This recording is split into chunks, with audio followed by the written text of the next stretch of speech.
গেদু কাকে বলে? আমার ভাই হচ্ছে সবচেয়ে বড় উদাহরণ। গেদু। আবার এইসব মানুষের নিজের ওপর কনফিডেন্স লেভেল কতটা সেটাও আবার আমার ভাইকে দেখলে প্রকাশ। সকালে যদি 6টায় পড়া থাকে, 5 মিনিট আগে উঠবে, পড়তে যাবে, কিন্তু অ্যালার্ম দেবে 5:30টার সময়।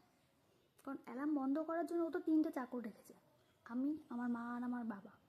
মানে যখন থাকবো তখনই অ্যালার্মটা বন্ধ করবো, ওকে উঠরে পড়তে যা রে করবো। মানে ও একটা রাজকীয় ব্যাপার থাকে শীতকালে।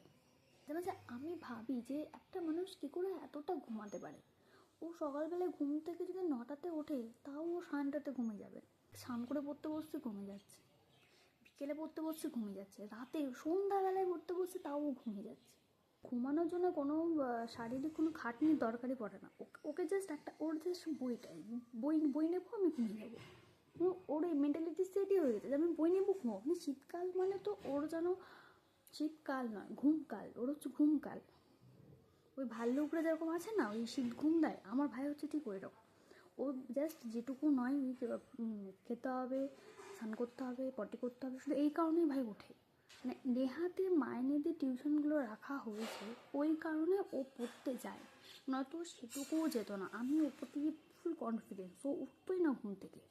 নতুন ট্যাবলেটগুলো উঠছে না, একটা ট্যাবলেট খেয়ে নাও আর সমস্ত রকমের যার গুণ টুন মানে দরকার আর কি শরীরে, সব ওই একটা ট্যাবলেটে হয়ে যায়। আমার ভাই যদি ওই ট্যাবলেটগুলো হাতে পাই, আমি জানি ও পুরো বিছানাতে শুয়ে থাকবে, মা আমাকে জাস্ট ট্যাবলেটটা তো আমি গিলে নেবো, এটা ছাড়া ও কিচ্ছু করবে না আর।